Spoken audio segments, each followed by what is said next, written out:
Kuasa hukum keluarga dosen Untak, almarhumah Dwinanda Linsia Levi, yang ditemukan meninggal di kamar kos, meminta agar kejadian yang menimpa korban Levi diusut tuntas. Desakan ini karena keluarga menilai kematian Levi tidak wajar.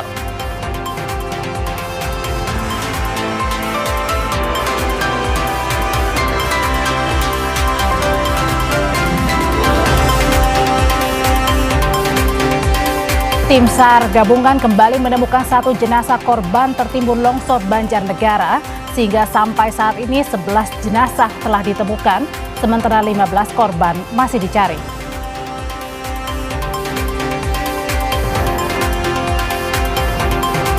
Meski partai final belum berlangsung, Indonesia sudah memastikan 2 gelar di ajang Australian Open 2025. Satu dari nomor ganda putra dan lainnya dari ganda putri. All Indonesian Final akan berlangsung di 2 nomor tersebut.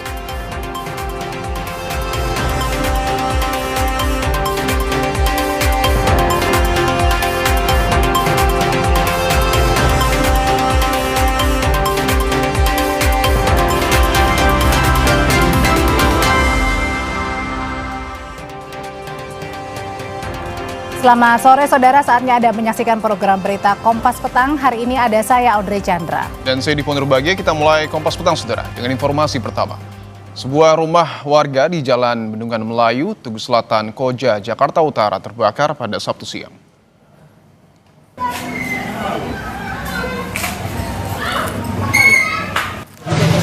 Kobaran api dan kepulan asap yang membumbung tinggi dari terbakarnya rumah tersebut membuat warga sekitar panik lantaran api terus membesar.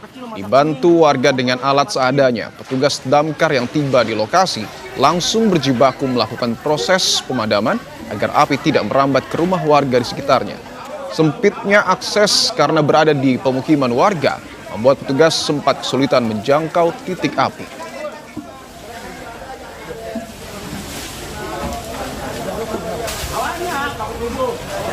Kita kesulitan akses, jadi untuk itu kita kerahkan unit-unit kecil untuk bisa masuk ke lokasi kebakaran tersebut. Dan ini diperbutuhkan tetangga juga ya Pak ya? Alhamdulillah, jadi karena akses penyerangan dari sebelah depan tidak efektif, kita coba dari belakang. Puluhan rumah di Kabupaten Tulung Agung, Jawa Timur rusak diterjang angin puting beliung.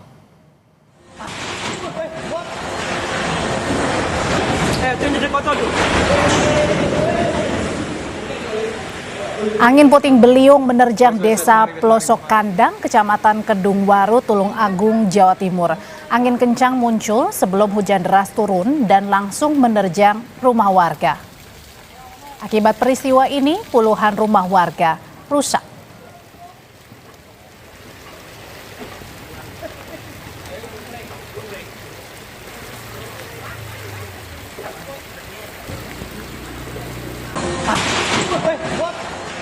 Kencang memang. Muter atau Mutar. terus jalan? Ya, mutar itu sambil jalan. Mutar bukan cuma mutar satu tempat, nanti mutar jalan, nanti makanya. Jalannya cepat juga, Pak? Iya, lumayan. Dan banyak yang setiap yang dilewati rusak ya? Iya, setiap dilewati. Kerusakan paling banyak apa, Pak? Ya, terutama ya atap. Kita ke sorotan lain saudara, kuasa hukum keluarga dosen Untak, Dwinanda Linsia Levi, yang ditemukan meninggal di kamar kos, meminta agar kejadian yang menimpa korban Levi diusut tuntas. Desakan ini karena kematiannya dinilai tidak wajar. Kuasa hukum keluarga dosen Untak, Zainal Abidin Petir, meminta polisi mengusut tuntas kasus ini termasuk soal keterlibatan perwira polisi yang saat itu berada di lokasi kejadian. Menurut Zainal, meninggalnya dosen Levi dinilai tidak wajar.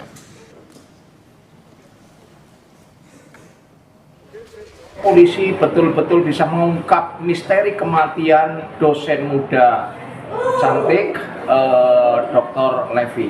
Itu sangat banyak kejanggalan dan kecurigaan. Makanya saya selaku pengacara keluarga ada kejanggalan itu, ada kecurigaan atas kematian itu, supaya tidak janggal dan curiga, polisi harus bisa membuktikan bahwa kematiannya itu karena apa.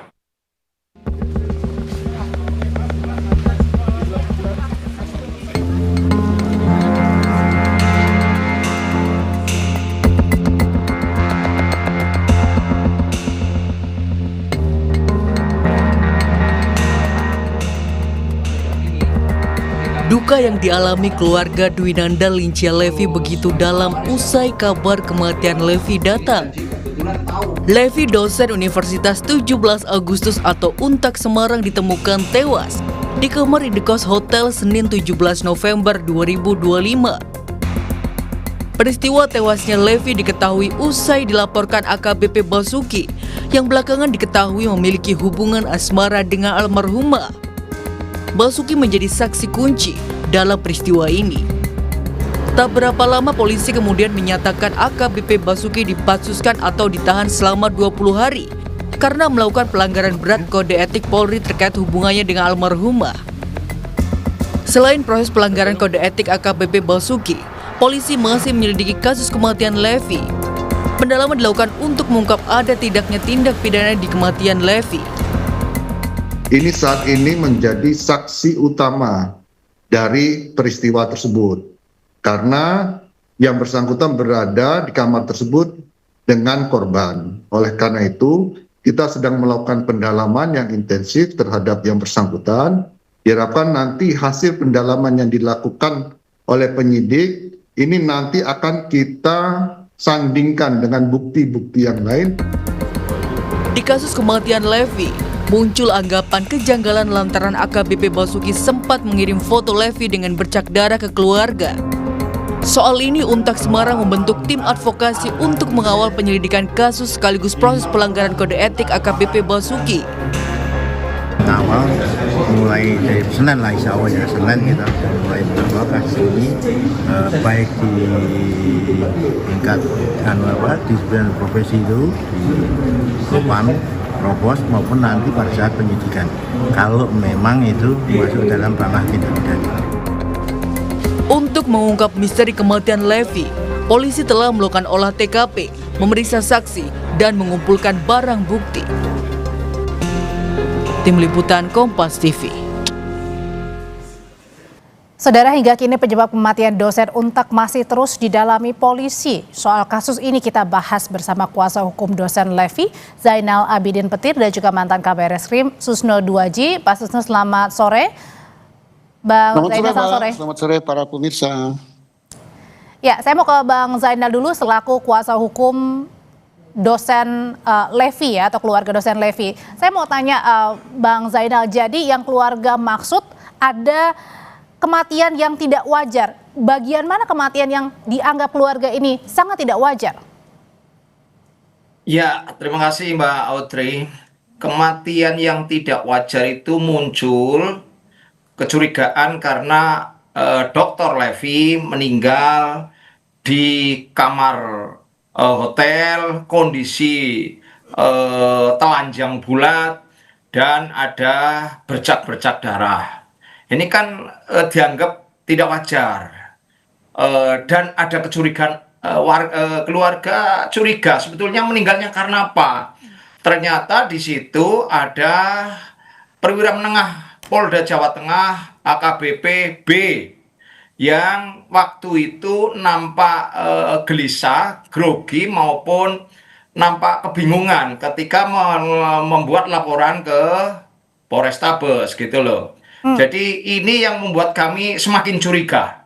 Apalagi waktu itu AKBP B berusaha mau minta barang bukti, baik laptop maupun HP. Bang Zainal, ini kami curiga seperti itu gitu. Ya, Bang Zainal, kita runut dulu ya. Jadi AKBP B ini sempat menghubungi keluarga pertama kali untuk mengatakan bahwa almarhum atau korban ini meninggal dunia.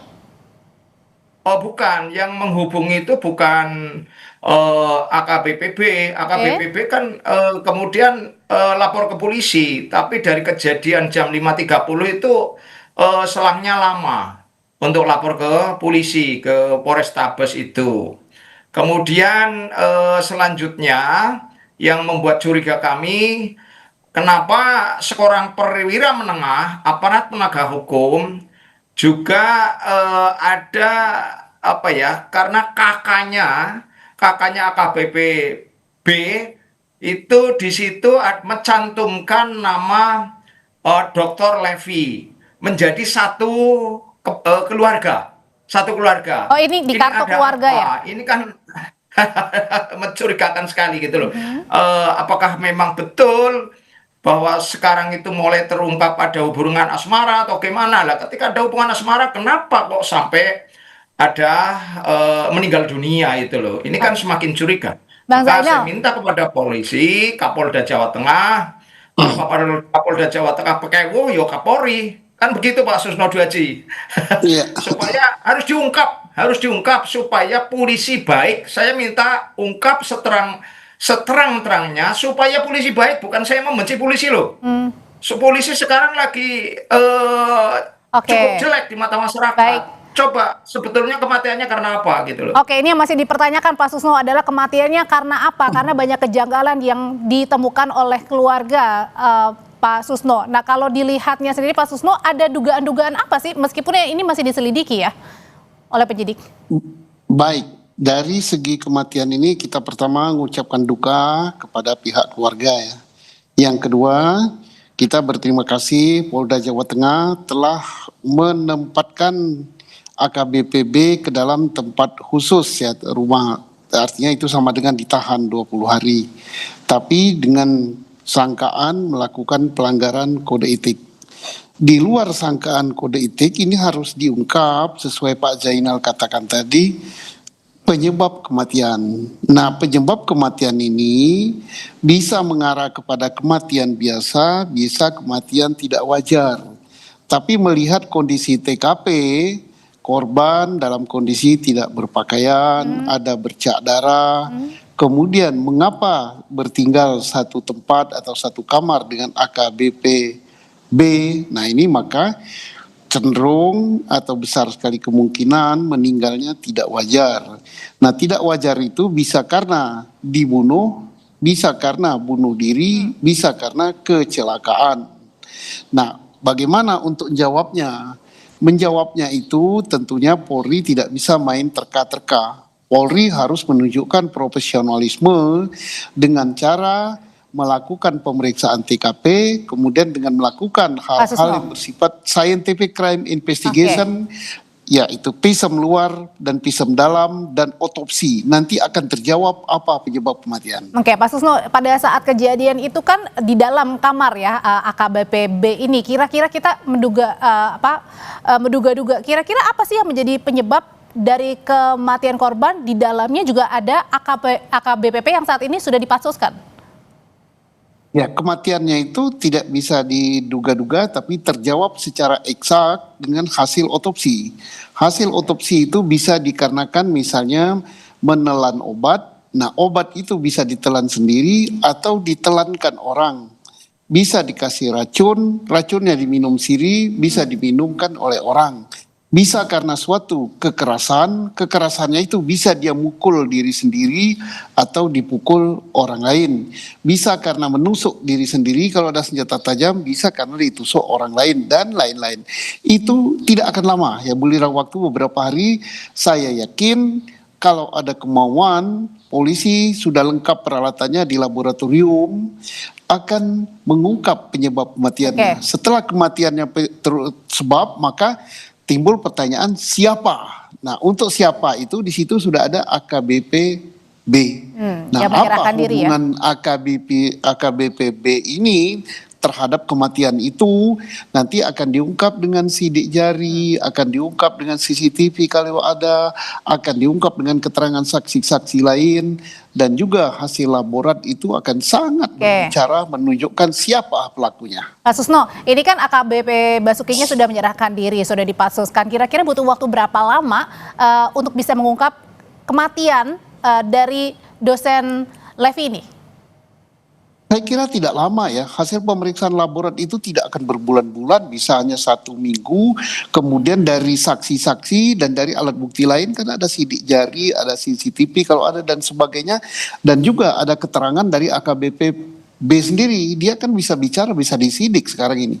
Tapi kita tidak boleh langsung percaya dengan apa yang dijelaskan. Nah, yang lebih penting dari itu bahwa perlu dikawal oleh Pak Zainal dan juga oleh keluarga dan kita semua, bahwa penyelesaian kasus ini tidak cukup dengan pemeriksaan kode etik. Gitu. Diperiksa kode etik itu melanggar kode etik karena berada di serumah dengan perempuan dewasa, tidak nikah dan sebagainya. Tetapi selebih dari itu ada dugaan melakukan tindak pidana kriminal, apakah penganiayaan, apakah pembunuhan, kalau pembunuhan apakah pembunuhan berencana, apakah pembunuhan tidak berencana dan lain sebagainya. Oke, kita balik lagi ke Bang Zainal. Bang Zainal, pada saat dulu-dulu kan kita dengar-dengar dari tahun 2020 ya antara korban dan AKBP Basuki ini punya hubungan khusus ya?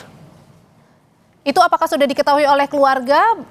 Korban ini sempat gak cerita curhat mungkin kepada pihak keluarga mengenai status hubungan? Jadi keluarga sampai saat ini tidak tahu ada hubungan asmara atau hubungan khusus. Hanya mulai menebak-nebak. Karena kenapa kok sampai satu kakak kepala keluarga di kartu keluarganya itu, sementara dia masih ada istri dan anak, satu perempuan. Yang kedua ditemukan kok satu kamar. Nah, ini mulai kecurigaan apakah ada hubungan asmara. Begitu. Jadi sama sekali keluarga yang ada di Purwokerto maupun kakaknya yang ada di Jakarta, bapak ibu kan sudah meninggal ini. Bapak ibu sudah meninggal, kemudian tinggal kakaknya saja karena saudaranya hanya 2 di Jakarta. Jadi sama sekali tidak pernah mendengar kalau ada pacaran dengan seorang polisi, itu tidak pernah, tidak mendengar itu. Dan pada saat setelah kejadian ini berlangsung, tadi dikatakan bahwa AKBP Basuki ini sempat meminta laptop ya tadi ya? Iya, itu menurut informasi laptop mau dibawa oleh AKBP B, tapi oleh petugas Inafis dari Polrestabes Semarang dilarang karena ini bagian dari barang bukti gitu loh. Dan AKBP perlu saya tambahkan bahwa Pak Susno Dwaji bahwa sekarang itu sudah ada laporan polisi. Kalau AKBP B sekarang di laporan polisi itu model B, laporan polisi model B. Kalau laporan polisi model B kan karena temuan dari petugas maupun dari polisi, dia kena pasal 359. Kelalaian menyebabkan orang mati. 359 KUHP. Nah, sekarang perkaranya tadinya dari Polsek Gajah Mungkur, karena wilayah kejadian di TKP-nya kan masuk Polsek Gajah Mungkur. Sekarang itu sudah ditarik ke Polda Jawa Tengah. Ini untuk didalami lebih lanjut ya berarti ya.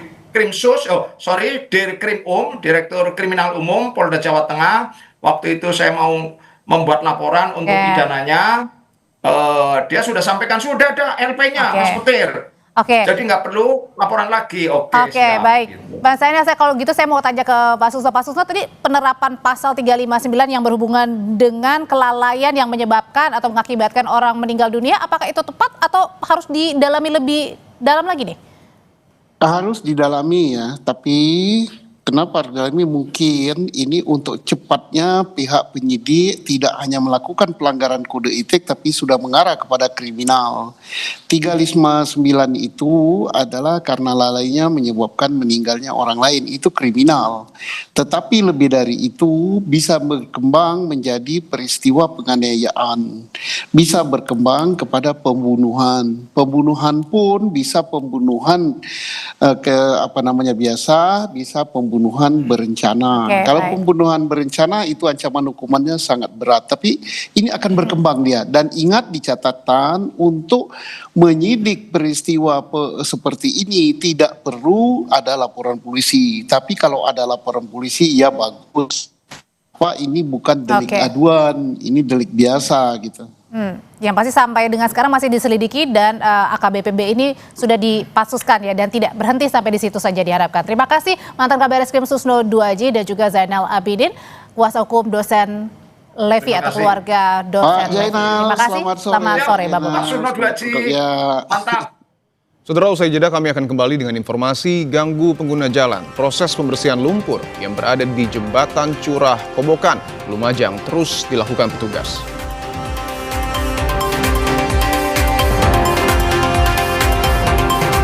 Membantu pencarian belasan korban longsor di Banjarnegara, Jawa Tengah, TNI AU mengerahkan personil Komando Pasukan Gerak Cepat atau Kopasgat ke lokasi kejadian.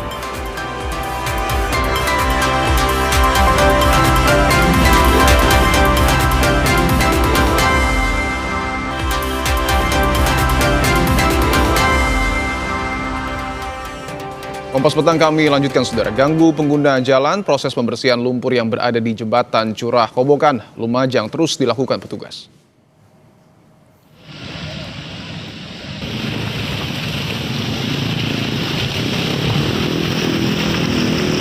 Asap putih tebal kembali menutupi jembatan Curah Kobokan akibat erupsi Gunung Semeru yang kembali terjadi.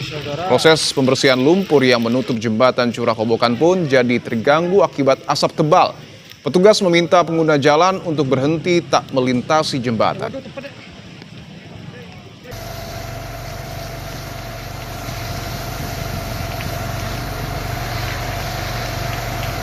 Memang kita lakukan pembersihan secara intens kaitannya dengan lumpur maupun hujan yang seringkali datang secara tiba-tiba.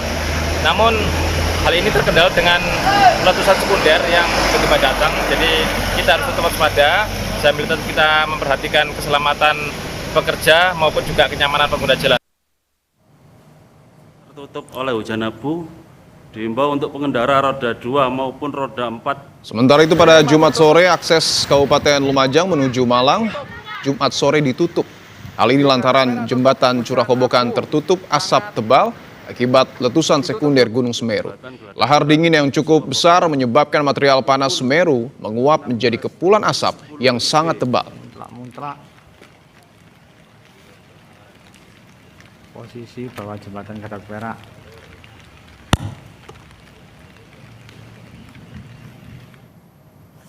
Membantu pencarian belasan korban longsor di Banjarnegara, Jawa Tengah, TNI AU mengerahkan personil Korps Pasukan Gerak Cepat atau Korps Pasgat ke lokasi kejadian.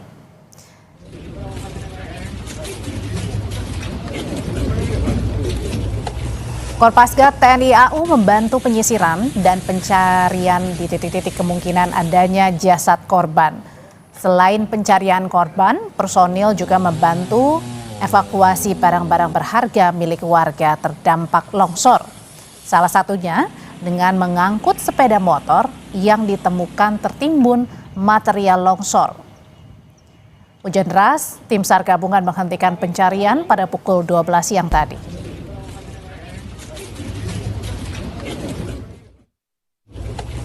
Sebanyak 15 orang beserta peralatan SAR darat untuk membantu evakuasi korban yang terjadi di Kabupaten Banjarnegara. Kita hadir di sini di tengah-tengah masyarakat karena kita ketahui bahwasanya kita lahir dari masyarakat dan kita kembalikan lagi kepada masyarakat untuk normalisasi wilayah atau lingkungan yang terdampak bencana alam di Kabupaten Banjarnegara. Sementara petugas gabungan kembali menemukan satu jenazah korban tertimbun longsor Banjarnegara, sehingga sampai saat ini 11 jenazah telah ditemukan. Sementara untuk 15 korban masih terus dicari. Fokus pencarian kini berada di wilayah sektor A dan sektor C. 23 alat berat diturunkan di area tersebut. Waktu pencarian kemungkinan akan diperpanjang mengingat jumlah korban hilang yang belum ditemukan masih banyak. Kami hari ini juga fokus di sektor A2 dan C1, C2 dan 3 karena di situ disinyalir masih terdapat banyak korban sehingga kami dengan menggunakan alat berat yang hari ini berjumlah 23 unit akan kami maksimalkan penggunaannya di area tersebut dan kami juga menggunakan Alkon sebagai pembantu untuk menyingkirkan atau memindahkan material-material longsoran tersebut.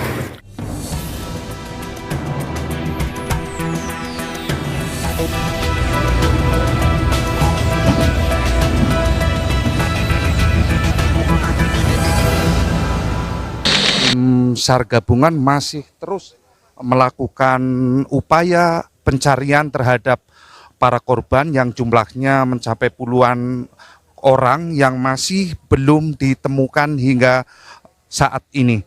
Nah, saudara, dapat saya informasikan di mana saat ini saya berdiri atau melaporkan ini, saudara, ini merupakan rumah, ya, rumah yang sudah hancur dan tertimbun oleh material longsoran yang ada di belakang saya ini. Nah, ini merupakan, saudara, itu titik atau mahkota di mana longsor itu terjadi. Mungkin sedikit juru kamera saya untuk bisa mengikuti saya. Nah, di belakang saya, saudara, sejumlah ekskavator atau alat berat sudah diterjunkan oleh Kementerian PU untuk membantu pelaksanaan pencarian terhadap korban yang masih tertimbun di sejumlah titik.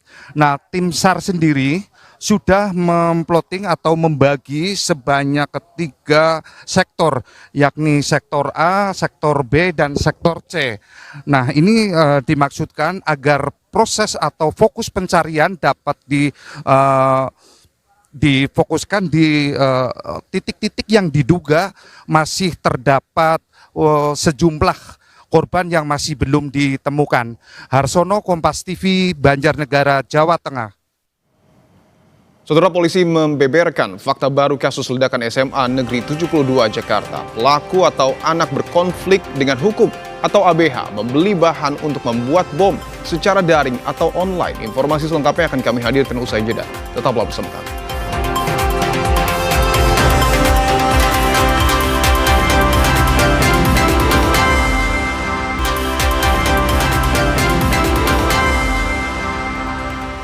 Saudara, polisi membeberkan fakta baru kasus ledakan SMA Negeri 72 Jakarta. Pelaku atau anak berkonflik hukum membeli bahan untuk membuat bom secara daring atau online.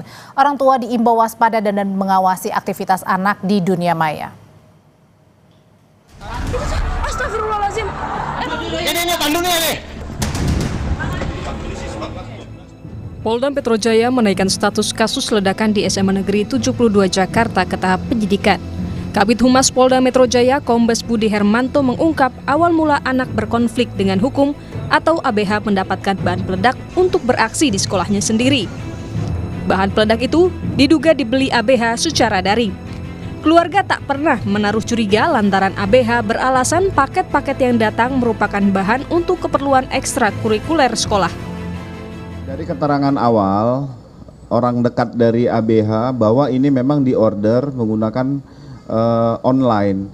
Nah, pada saat barang tersebut sampai di rumah, disimpan oleh keluarga dengan alasan bahwa barang-barang tersebut untuk ekstrakurikuler sekolah, sehingga tidak ada kecurigaan dari orang tua, dan ini murni atas inisiatif perbuatan yang bersangkutan. Tetapi dengan adanya rilis kemarin dari BNPT, Komdiji, dan Densus 88, penyidik juga tidak berhenti. Penyidik terus melakukan pendalaman. Sebelumnya Densus 88 Polri mengungkap ada 110 anak terpapar radikalisme melalui internet, baik media sosial, website, hingga game online. Angka itu tersebar di 23 provinsi di Indonesia, di mana Jakarta dan Jawa Barat tercatat memiliki angka tertinggi. Densus 88 juga telah menangkap 5 pelaku perekrut paham radikal di internet.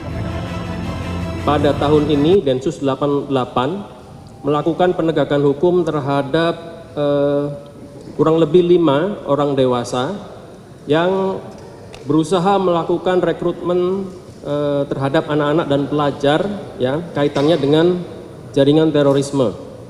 Lebih dari 110 yang saat ini sedang teridentifikasi. Jadi artinya kita bisa sama-sama menyimpulkan bahwa ada proses yang sangat masif sekali rekrutmen yang dilakukan melalui media daring. Pakar keamanan siber Pratama Persada menilai ABH telah terpapar konten radikalisme. Polisi harus mendalami situs dan komunitas yang kerap diakses oleh ABH yang menyebabkan dirinya termotivasi untuk melakukan aksi nekat di sekolahnya. aparat keamanan kita, aparat intelijen kita harus memiliki kemampuan teknologi untuk bisa melakukan monitoring terhadap lingkungan dark web ini. Benar harus dicari, anak ini sebenarnya dia afiliasinya kemana nih? Dia komunitasnya siapa saja, dia mengakses kemana saja, siapa teman-teman yang diajak berkomunikasi, dia beli bahannya di mana, yang ngajarin dia siapa. Atas temuan perekrutan anak dan pelajar di dunia maya, penyidik Polda Metro Jaya kembali mendalami apakah ABH benar bertindak atas inisiatif atau ada jaringan yang terlibat dalam memotivasi ABH dalam kasus ledakan di SMA Negeri 72, Jakarta. Tim Liputan, Kompas TV. Dan menanggapi soal temuan kasus perekrutan anak dan pelajar dalam jaringan terorisme, Menteri Sosial Saifullah Yusuf, Saudara, menjelaskan Kementerian Sosial bersama kepolisian bekerja sama dalam mengantisipasi paham radikalisme. Dan untuk kasus SMA Negeri 72, Kemensos fokus dalam membantu proses rehabilitasi.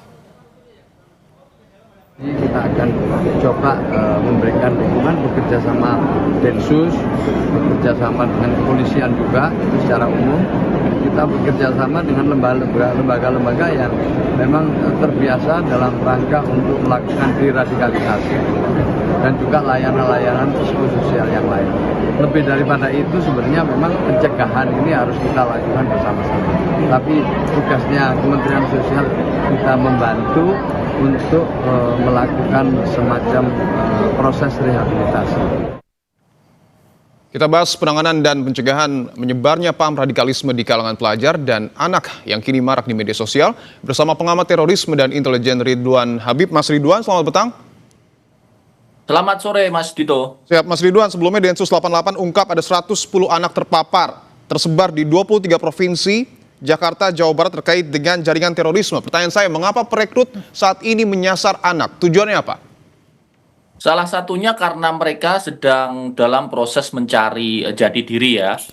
Dan dalam situasi emosi yang labil begitu, mudah sekali kemudian diarahkan untuk tindakan-tindakan yang tidak mengabaikan logika normal. Misalnya yang disampaikan oleh juru bicara Densus 88, Mas Mahendra, AKBP Mahendra mengatakan bahwa salah satu dari 110 anak yang terekrut oleh jaringan ISIS itu bahkan oleh perekrutnya sudah diprovokasi atau diberikan pemahaman untuk melakukan penyerangan di gedung DPR. Ini penyerangan yang direncanakan oleh anak ini. Dan alhamdulillah Densus 88 berhasil mencegah itu. Jadi memang situasi psikologis mereka ini masih sangat labil, mudah dipengaruhi, apalagi ketika mereka merasa dirinya sebagai pahlawan atau dihargai atau dianggap sebagai hero. Nah ini makin membuat dia makin termotivasi, Mas Dipo.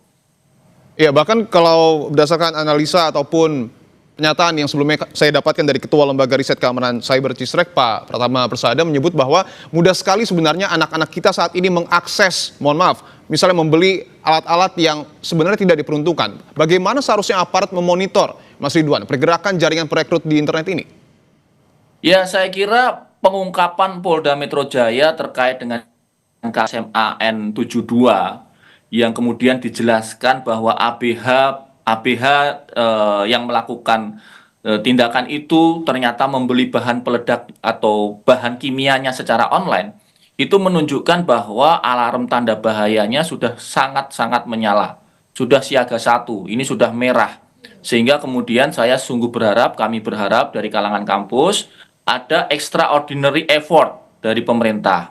Misalnya kami mengusulkan Bapak Presiden membuat semacam task force atau satuan tugas pencegahan di online, terutama nanti melibatkan BSSN, IT, BNPT, kemudian juga dari BIN, kemudian dari Cybercrime Polri, Kementerian Sosial, Komdigi, semua jadi satu, sehingga kemudian Satgas ini bekerja fokus untuk melacak situs-situs apa saja yang diakses oleh pelajar-pelajar ini, 110 yang ISIS, termasuk juga ABH, yang mengakses situs-situs white supremacy. Jadi ada bedanya Mas antara yang 110 yang dibongkar oleh Densus 88 dengan ABH SMA 72 ini berbeda. Yang 110 ini konten radikalisme ISIS Yang ABH 72 ini konten kekerasan terinspirasi dari white supremacy atau neonazi. Dan itu dua-duanya menyasar anak-anak kita? Dua-duanya menyasar anak-anak, dua-duanya menyasar remaja. Untuk yang ISIS di Amerika Serikat itu juga sudah mulai masuk pahamnya. White supremacy juga menyebar di Eropa, Amerika Serikat, Australia, New Zealand. Jadi memang dua-duanya paham yang sangat berbahaya dan dua-duanya harus ditangkal. Dua-duanya harus dicegah. Situs-situs yang kemudian mengarahkan anak-anak kita untuk mengakses itu harus ditutup. Harus ditutup ya. Supaya pemerintah ini harus ditutup. Supaya pemerintah ini punya kekuatan hukum, saya kira sudah saatnya disahkan rancangan undang-undang keamanan dan ketahanan cyber. Oke, karena yang menarik juga ABH ini tidak hanya mendapatkan bahan baku di internet, tapi yang menjadi pertanyaan adalah apakah semudah itu membuat bom tanpa ada yang membimbingnya? Betul, apalagi dia membelinya kan secara bertahap, satu persatu. Jadi membeli bahan kimianya dulu, kemudian membeli pakunya dulu.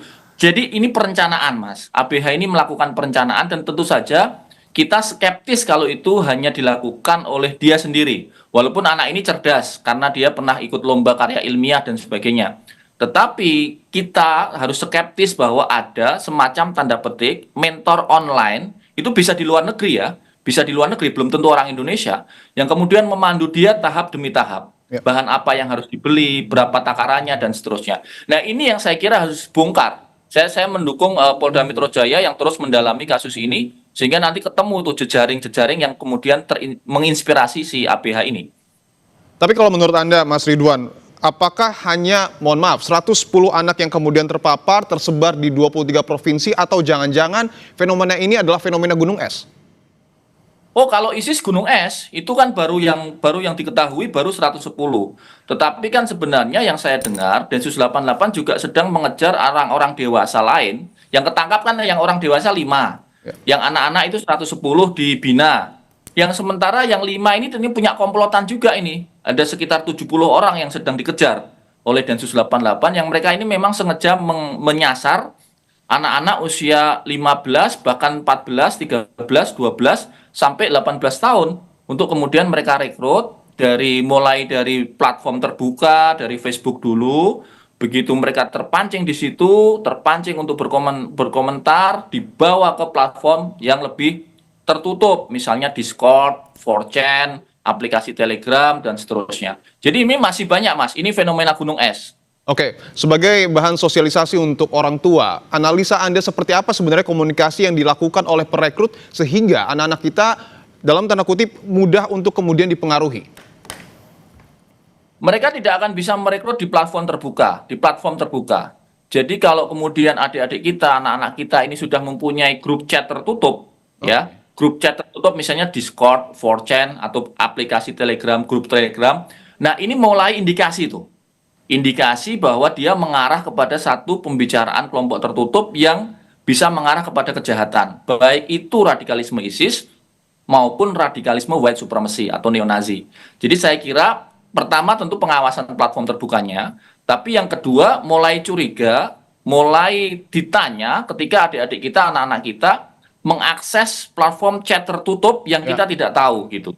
Jadi ini saya kira jadi indikasi awal. Oke, perlukah pembatasan usia mungkin untuk kemudian anak-anak kita jika ingin mengakses media sosial? Saya kira perlu ya, tentu saja dengan regulasi yang baik, saya kira perlu. Dan itu tujuannya saya kira untuk menyelamatkan masa depan Indonesia. Nah, makanya memang sudah saatnya disahkan rancangan Undang-Undang Keamanan dan Ketahanan Cyber. Jika undang-undang ini nanti disahkan, RUU KKS ini disahkan, maka pemerintah, terutama dalam hal ini Badan Cyber dan Sandi Negara, dia akan mempunyai kekuatan yang lebih powerful untuk kemudian misalnya memaksa website-website itu, memaksa penyedia aplikasi untuk mengikuti koridor hukum Indonesia. Terakhir mungkin Mas Ridwan, singkat saja, apakah mungkin ada peran dari sekolah yang bisa dimaksimalkan dalam hal ini?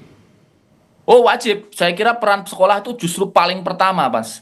Jadi mereka juga harus melakukan patroli online, termasuk juga guru bimbingan konseling jangan menunggu. Jangan menunggu anak curhat, tapi datangi di kelas, tanya masalahnya, sehingga kemudian anak ini menjadi nyaman dan tidak mencari jawaban dari platform-platform tertutup yang orangnya tidak jelas. Website-website yang bahaya itu.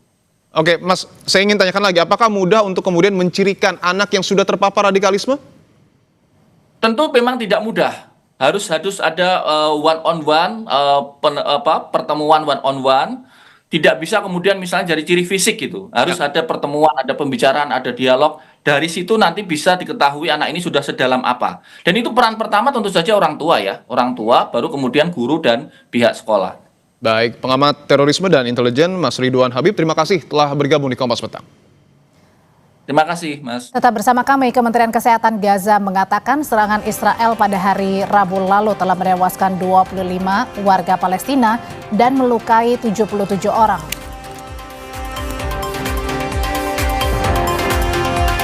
Dari dunia olahraga, meski partai final belum berlangsung, Indonesia sudah memastikan 2 gelar di ajang Australian Open 2025.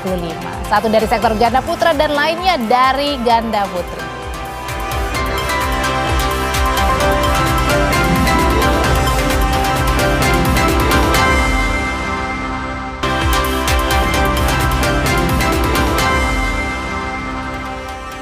Saudara, militer Israel merilis sebuah video yang menunjukkan pasukan beroperasi di dalam area garis kuning jalur Gaza, serta sebuah peluncur berisi roket yang siap ditembakkan.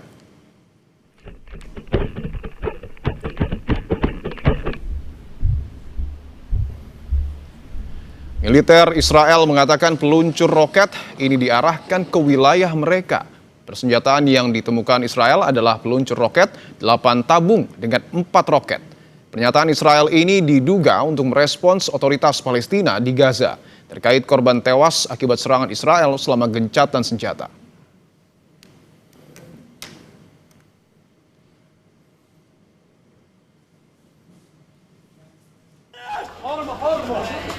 Sementara itu, Kementerian Kesehatan Gaza mengatakan bahwa serangan Israel pada pertengahan minggu ini telah menewaskan 25 warga Palestina dan melukai 77 orang. Salah satu hari paling mematikan sejak gencatan senjata 10 Oktober berlalu.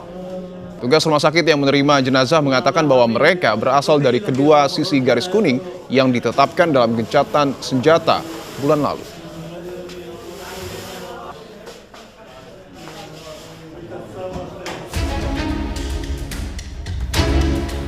Resolusi perdamaian Gaza yang diinisiasi Presiden Amerika Serikat Donald Trump memasuki babak baru usai Dewan Keamanan PBB menyetujui pengerahan pasukan stabilisasi internasional ke wilayah Gaza, Palestina.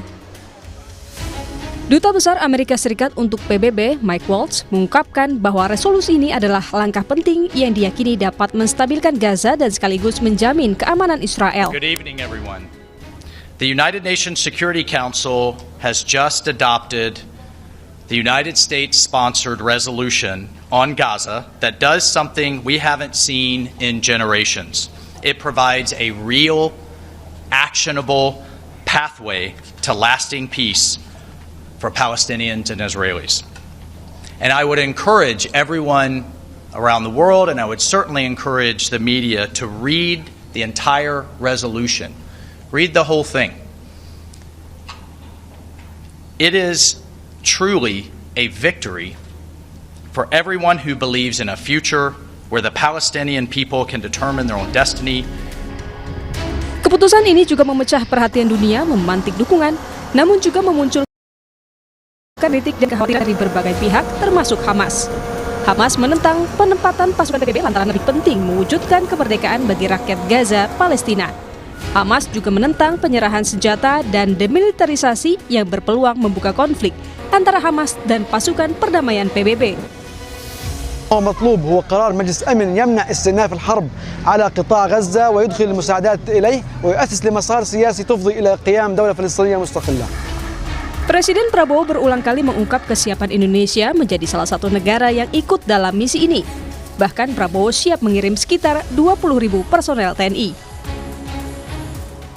Merespons hal itu, Wakil Kepala Staf Angkatan Laut Laksamana Madya Erwin Aldedarma mengungkap seleksi personel di Angkatan Laut untuk misi perdamaian Gaza sudah dilakukan, termasuk kesiapan alutsista.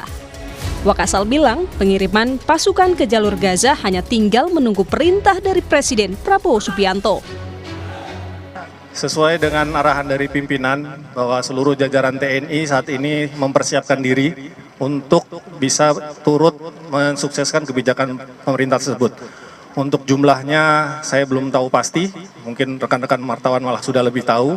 Tapi yang jelas untuk kekuatan dari Korps Marinir sendiri adalah batalion-batalion yang mungkin akan disiapkan, salah satu atau antara lain adalah seni, kemudian kesehatan, kemudian juga untuk kebutuhan-kebutuhan logistik lainnya juga kita akan selalu persiapkan. Proses seleksi sudah berjalan, saat ini kita sudah mengumpulkan nama-nama, untuk selanjutnya nanti akan kita menyesuaikan dengan kebijakan dari pemerintah, apa saja yang harus kita siapkan, baru kita akan lebih detailkan lagi persiapan-persiapan selanjutnya.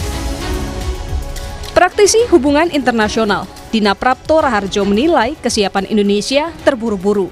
Ia mewanti-wanti untuk waspada lantaran skema Dewan Keamanan PBB melalui pendekatan individu atau diinisiasi oleh Donald Trump.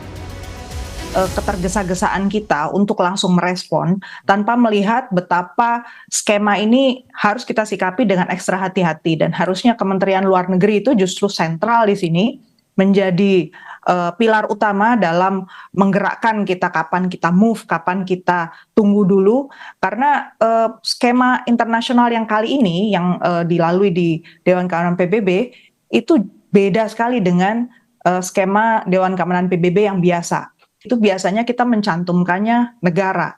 Jadi di sini nampak betul bahwa ini adalah Trump-centric gitu ya. Dewan Perdamaian perlu memastikan berdirinya negara Palestina merdeka dan peta jalan menuju solusi dua negara sebagai dasar perdamaian jangka panjang. Rakyat Palestina perlu dilibatkan untuk menentukan masa depan mereka. Tim Liputan, Kompas TV.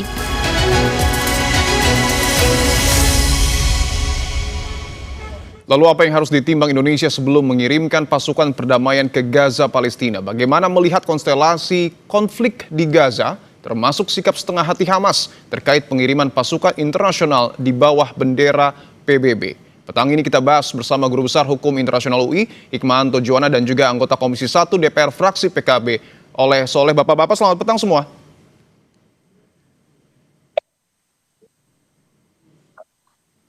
Bapak-bapak mendengar suara saya?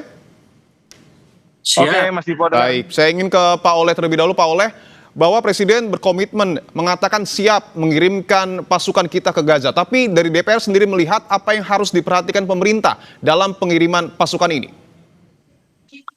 Pada dasarnya DPR mendukung terhadap rencana Pak Presiden dalam rangka ikut serta menjaga perdamaian dunia dan terus konsisten sebagaimana yang disampaikan dalam forum PBB.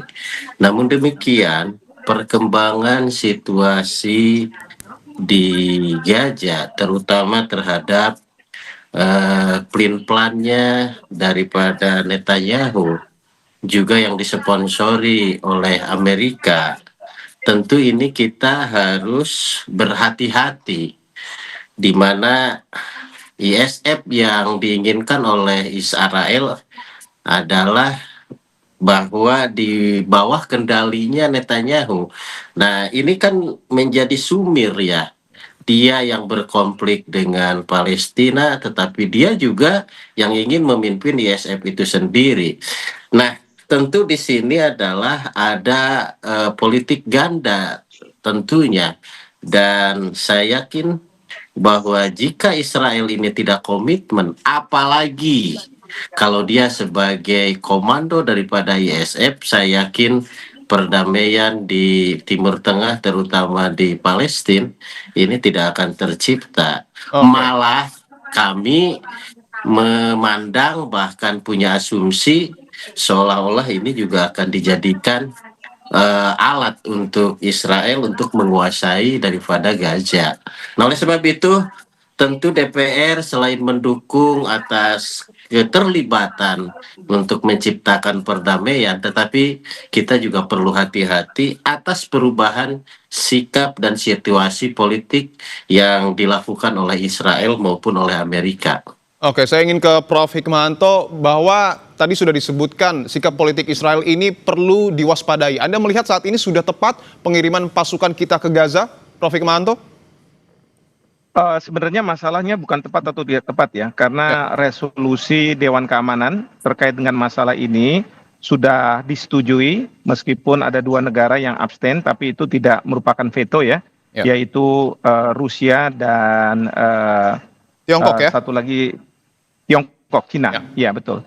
Nah, namun demikian kan ISF ini secara umum aja disebutkan di dalam resolusi. Kita tidak tahu secara detail. Nah, tadi Pak Oleh juga sudah menyampaikan kita harus melihatnya ini secara detail. Bagaimana peran dari PBB, karena ini sudah dibuat dalam konteks peacekeeping operations, PKO. Ya, bukan dalam konteks misalnya coalition of the willing yang tidak didasarkan pada mandat dari PBB. Oleh karena itu, kita harus memastikan bahwa ketentuan-ketentuan tentang peacekeeping operations ini harus dipatuhi. Dan kita tahu yang berkonflik ini kan antara Israel dengan Hamas. Jadi kalau misalnya ada suara-suara yang mengatakan Israel akan mempunyai komando, tentu itu harus ditentang oleh kita, pemerintah Indonesia, dan harus tidak dibenarkan. Karena apa? Masa mereka yang berkonflik seperti tadi Pak Oleh katakan, tapi dia memegang komando. Jadi ini nggak mungkin. Oleh karena itu ini harus dibicarakan, dan kemudian juga kalau misalnya Israel menetapkan syarat yang kita dengar beberapa waktu yang lalu, Netanyahu mengatakan boleh masuk pasukan tapi harus mengakui dulu Israel sebagai negara. Nggak benar itu, ya nggak benar, nggak ada syarat-syarat seperti itu. Nah, ini yang detail-detail kayak begini, ini yang harus kita perhatikan. Di samping memang kita harus sudah menyiagakan pasukan kita untuk kapan mereka siap dideploy, ya. Sepanjang segala sesuatu yang detail-detail, ini tugas dari dubes kita di New York, dan kemudian juga Kementerian Luar Negeri untuk melakukan fine tuning terhadap mandat dari ISF. Mandat yang harus di dalam konteks peacekeeping operations-nya Perserikatan Bangsa-Bangsa. Seperti itu. Oke, saya ingin ke Pak Oleh lagi. Pak Oleh, pembahasan antara DPR dengan Kementerian Pertahanan terkait dengan pengiriman pasukan ini sudah sejauh mana? Saya rasa belum dilakukan secara spesifik ya. Belum dilakukan ya Pak Oleh ya? Belum. Tetapi kalau di antar pimpinan mungkin sudah terkonfirmasi barangkali. Tetapi secara spesifik dengan Komisi 1 baru akan dilaksanakan kalau tidak hari Senin mungkin hari Selasa depan. Dan tentu Komisi 1 akan menyinggung juga soal perencanaan terkait pengiriman pasukan perdamaian ini. Kami tentu dan secara khusus saya secara fraksi PKB pada dasarnya mendukung 100% terhadap persiapan Pak Presiden dalam rangka mengirimkan pasukan perdamaian. Tetapi timingnya harus pas. Jangan sampai di sana kita malah diperalat untuk memperkuat rencana ataupun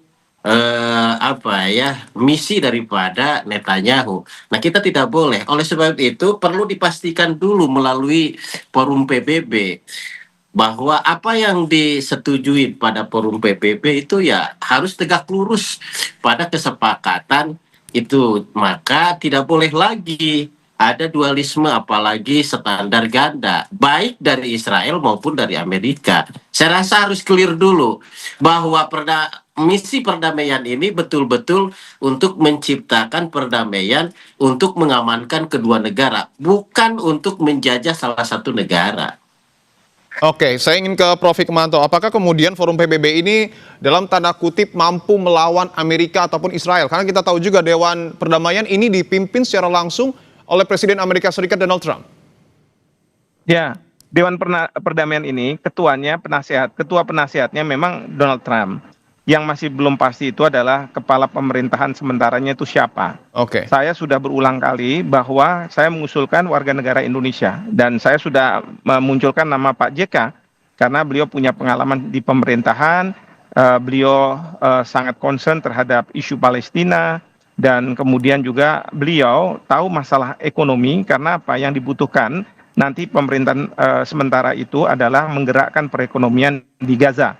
Nah, oleh karena itu boleh saja ketua Dewan Penasehatnya itu Presiden Trump, tapi yang penting itu adalah kepala pemerintahan, karena kepala pemerintahan yang melakukan proses day to day.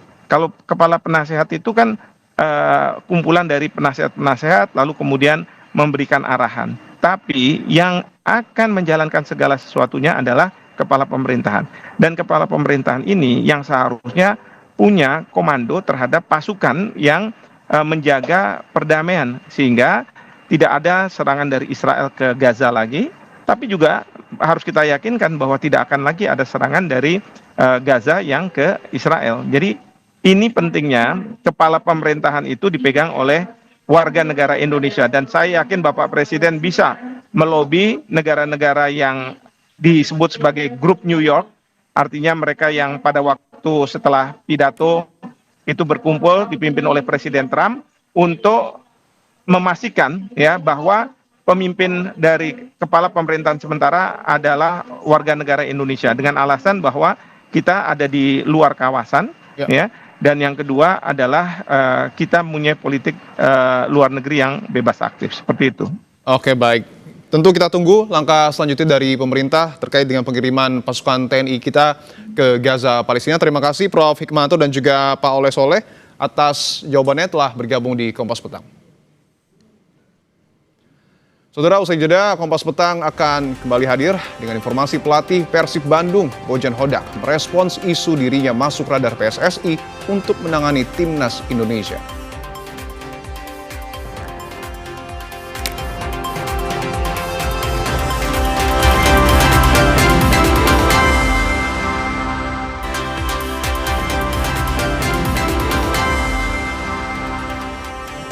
Saudara, meski partai final belum berlangsung, Indonesia sudah memastikan 2 gelar di ajang Australian Open 2025. Satu dari sektor ganda putra dan lainnya adalah dari ganda putri. Pasangan Fajar Alfian Muhammad Sohibul Fikri melangkah ke final usai mengalahkan rekan senegaranya, Sabar Karyaman Gautama Muhammad Reza Palevi.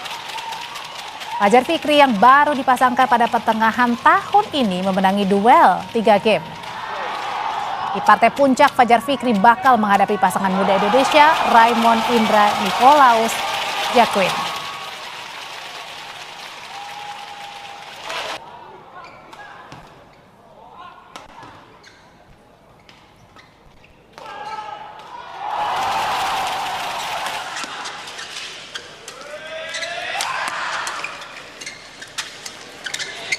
Dan di semifinal lainnya, pasangan muda Raimon Indra Nikolaus Joaquin mengalahkan unggulan kedua asal Malaysia Gosefei Nur Izzuddin. Raimon dan Joaquin menang 2 game langsung, 21-15 dan 21-15. Dan ini saudara, jadi final pertama mereka dalam debut di ajang bulu tangkis level World Tour Super 500.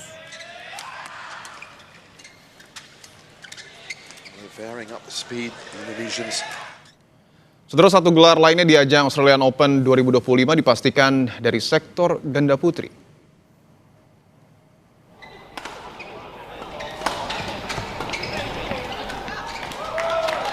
Di semifinal, pasangan Febriana Dwi Puji Kusuma, Melisa Trias Puspitasari mencatat kemenangan dramatis atas wakil Jepang Ririna Hiramoto Kokona Ishikawa. Sempat tertinggal di game pertama, duet Ana Trias bangkit dan merebut 2 game berikutnya. Di final mereka akan menghadapi pasangan Rahel Alaysia Rose dan Feby Stianingrum yang mengalahkan ganda putri Amerika Serikat di babak 4 besar.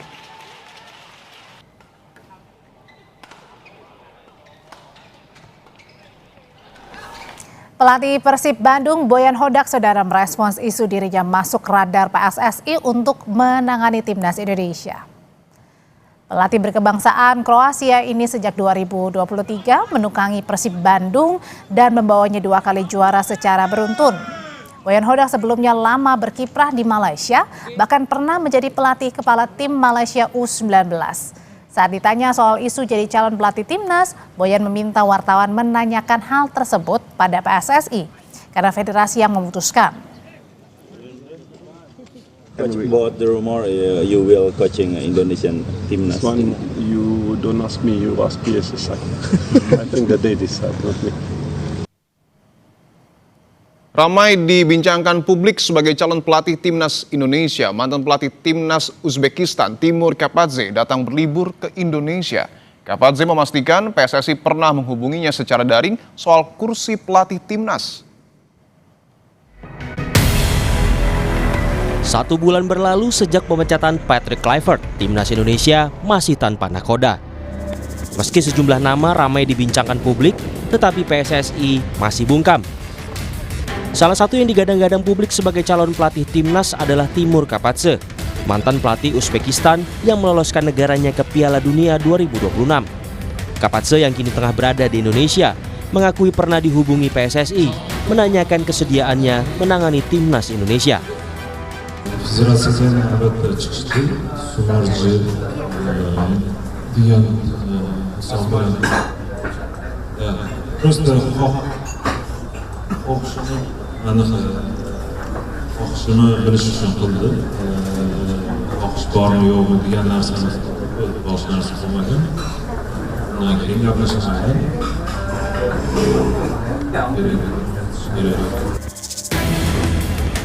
Ketua Badan Tim Nasional Sumarji menyebut calon pelatih timnas diantaranya masih menangani klub dan tim nasional negara lain.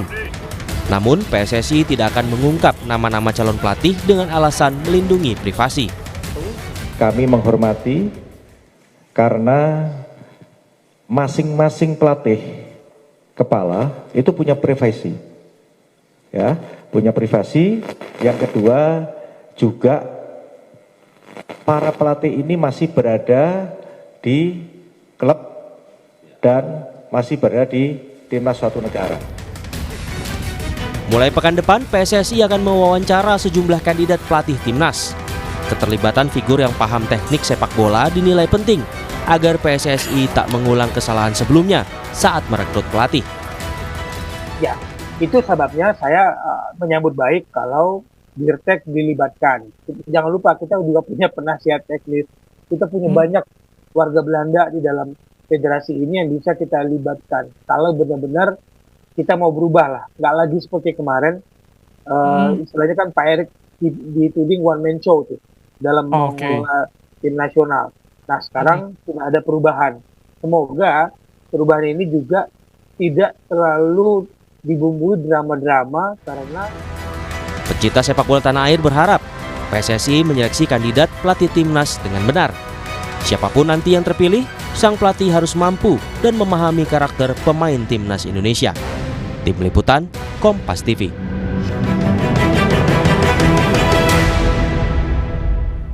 Lalu siapa yang akan dipilih PSSI untuk menangani timnas Indonesia? Kita bahas bersama dengan analis sepak bola M. Kusnaini. Bungkus, selamat petang. Selamat petang. Dipo. Bungkus, saat ini menurut Anda siapa sosok yang paling berpeluang untuk melatih timnas kita? Iya, kita sudah mendengar nama-nama itu beredar di media sosial ya, bahkan di media online juga sudah banyak sebut-sebut. Satu hal yang pasti, seorang pelatih tim nasional itu di samping dia sudah selesai dengan persoalan teknis, kualitas dan sertifikasi yang memenuhi syarat, dia juga harus punya profil yang tinggi ya, seorang yang punya high profile, karena pemain-pemain timnas kita ini kan juga pemain-pemain yang profilnya juga cukup tinggi karena mereka bermain di tim-tim yang cukup kuat di Eropa. Sehingga pelatihnya tentu harus punya profil yang tidak kalah tinggi supaya mendapatkan respect dari pemain. Itu saya pikir hal yang menjadi salah satu faktor kunci selain soal rekam jejak dia sebagai pelatih. Kalau menurut Anda, profil yang tinggi ini melekat dalam diri siapa? Dari beberapa nama pelatih yang kemudian beredar di media. Iya, kita sudah mendengar 5 nama yang disebut-sebut ya. Di antaranya ada Hal Grimson yang menangani yang pernah menangani timnas Islandia dan sekarang menangani Irlandia. Tentu dengan CV seperti itu dia memiliki kualifikasi dan profil yang cukup tinggi untuk menangani timnas Indonesia. Begitu juga dengan Jesus Casas ya, yang pernah menangani timnas Irak, itu juga punya profil yang tinggi. Boyan Hodak juga cukup tinggi karena meskipun dia di level timnas belum pernah menangani timnas besar, tapi dia sudah membuktikan diri bisa membawa salah satu klub di kompetisi liga domestik juara back to back ya. Jadi itu juga profilnya cukup tinggi. Nah, nama yang lain seperti Kapatze sebagai pelatih yang pernah menangani Uzbekistan juga profilnya cukup tinggi. Tapi sekali lagi kalau melihat rekam jejak ini nanti akan ditimbang ya. Profilnya cukup tinggi, rekam jejaknya bagaimana? Saya ingin tekankan lagi Bungkus, artinya kriteria apa yang seharusnya menjadi prioritas PSSI dalam memilih pelatih kali ini? Nomor satu, tentu dia sudah selesai ya dengan urusan teknis ya. Dia orang yang punya kemampuan, CV, rekam jejak, sertifikasi yang cukup. Yang kedua, dia punya profil yang saya bilang tadi, profil yang cukup yang tadi tinggi untuk bahas ya. disegani oleh pemain. Nah, yang ketiga, yang tidak kalah penting, ada kecocokan antara kebutuhan timnas, kemampuan timnas menggaji dengan target atau standar yang dia punya. Itu juga tidak kalah penting. Tiga hal itu nanti yang akan menjadi penentunya. Oke, untuk nama Kapadze sendiri menurut Anda apakah cocok dengan karakter sepak bola kita? Ya, saya pikir masih memenuhi syarat karena dia punya pengalaman menangani timnas yang cukup kuat di Asia, Uzbekistan, dan dia juga secara prestasi juga cukup baik. Dan dia paham sepak bola Asia karena pelatih timnas Indonesia tentu harus paham sepak bola Asia. Karena nanti pada dasarnya kita akan bersaing di Asia dulu sebelum kita bicara Piala Dunia. Jadi Kapadze memenuhi syarat, tapi bukan berarti tentu satu-satunya yang memenuhi syarat. Yang saya bilang tadi, Boyan Hodak juga memenuhi syarat, kemudian juga Jesus Casas memenuhi syarat, begitu juga Nahal Grimson. Sehingga nanti akan dinilai dari wawancara, apakah ada kesesuaian dari segi angka, kesesuaian dari segi cara bekerja, dan seterusnya. Ada tidak, Bungkus, hitung-hitungan untung rugi ketika PSSI memilih misalnya pelatih dari Asia ataupun Eropa? Ya, yang pertama kalau pelatih itu berasal dari Eropa, dia tentu paham betul ya kemampuan pemain-pemain yang kita miliki di timnas sekarang dan terbiasa dengan gaya komunikasi pemain-pemain kita yang sebagian besar main di Eropa. Nah, masalahnya walaupun dia cukup tinggi profilnya, tapi dia tentu harus paham juga sepak bola Asia karena kita berkompetisi di Asia. Nah, menjadi keberuntungan tersendiri kalau dia berasal dari Eropa, tapi paham sepak bola Asia, misalnya pernah menangani timnas salah satu di negara di Asia, itu akan menjadi keuntungan tersendiri. Tapi balik lagi nanti ada soal yang tidak kalah penting, soal angka, kecocokan, dan itu nanti bisa mengubah persyaratan tadi. Kalau untuk nama Bojan Hodak sendiri, kan Bojan ini cukup sukses ya dengan Persib, back-to-back juara, kemudian juga cukup lama melanglang buana di Asia Tenggara. Apakah ini juga kemudian menjadi kandidat kuat untuk kemudian melatih timnas kita? Sebagai kandidat dia memenuhi syarat ya, seperti yang saya bilang tadi, rekam jejaknya bagus. Dia juga paham sepak bola Asia karena menangani timnas Malaysia U19, pernah menangani Persib, pernah menangani JDT, artinya selesai dengan persoalan itu. Nah, cuma mungkin akan nanti dinilai dari aspek yang lain. Apakah dia cukup tinggi profilnya untuk dihormati, disegani oleh pemain? Nanti kan akan dibandingkan dengan calon yang lain. Misalnya Hal Grimson yang tentu memiliki profil yang lebih tinggi dibanding Boyan Hodak. Masalahnya apakah Hal Grimson dari segi kecocokan sesuai dengan kebutuhan kita dan sesuai dengan keinginan dia. Jadi banyak aspek menurut saya, bukan satu-satunya pertimbangan soal profil, soal prestasi, atau soal standar angka. Oke, bahwa PSSI juga punya kerjasama ya dengan Asosiasi Sepak Bola Belanda, dan kita tahu ada dalam tanda kutip kenangan kurang manis dengan pelatih asal Belanda Patrick Kluivert. Mungkinkah pelatih Belanda lagi yang akan kemudian dipilih PSSI? Tidak mustahil karena di Belanda cukup banyak pelatih yang bagus juga ya. Misalnya ada Giovanni van Bronckhorst, dia punya kelebihan karena punya kultur atau latar belakang yang dekat dengan Indonesia. Itu juga akan memberi keuntungan. Dari segi CV juga Van Bronckhorst saya pikir lebih baik dibanding Kluivert. Masalahnya balik lagi soal kecocokan, soal kesesuaian antara harapan PSSI dengan harapan si pelatih. Itu dua hal yang menjadi hal yang krusial juga. Ya. Saya ingin kerucutkan 3 nama, Kapadze, Casas, dan juga Hemir. Menurut Anda siapa yang paling cocok, Bungkus, melatih timnas?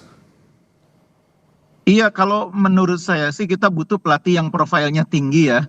Dan kalau lihat dari profil itu, Hal Grimson tampaknya salah satu yang paling memenuhi syarat. Nah, cuman nanti persoalannya tinggal apakah ada kecocokan, kan itu persoalannya. Tapi budgetnya cukup, kira-kira Bungkus? Kalau melihat apa yang kemarin terjadi dengan Kluivert, sebetulnya kan angka yang didapat Kluivert juga tidak kecil ya. Artinya sebetulnya PSSI punya kemampuan juga. Cuma sekali lagi pada saat nanti pertemuan, saat presentasi, kan masing-masing orang punya angka sendiri yang mungkin berbeda dengan angka pasaran yang kita kenal gitu ya. Dan disitulah nanti menjadi salah satu titik krusialnya.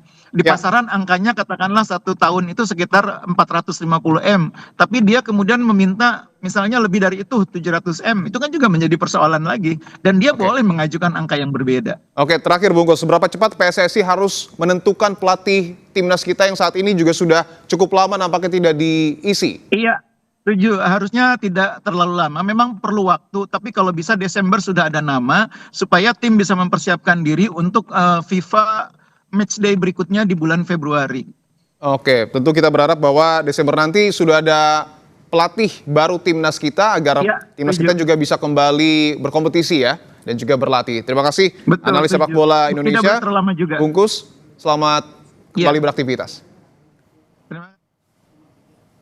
Tetap bersama kami, saudara. Di tengah bergulirnya kasus fitnah ijazah palsu Jokowi, anggota Balek yang juga wakil ketua umum Partai Demokrat, Benny Kaharman, singgung tudingan ijazah palsu. Adakah muatan politis di balik pernyataan ini?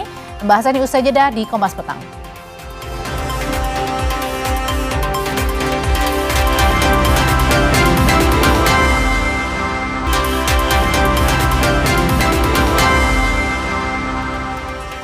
Saudara, Wakil Presiden Gibran Rakabuming menyampaikan pidato penting dalam Indonesia Afrika CEO Forum di Johannesburg, Afrika Selatan. Dalam pidatonya, Gibran menyebut ada kesepakatan bebas visa antara Indonesia dan Afrika Selatan. Wakil Presiden Gibran langsung menghadiri acara Indonesia Afrika CEO Forum setibanya di Johannesburg, Afrika Selatan pada hari Jumat waktu setempat. Dalam forum itu, Wakil Presiden menceritakan bagaimana perjalanan panjang yang ia tempuh selama 11 jam.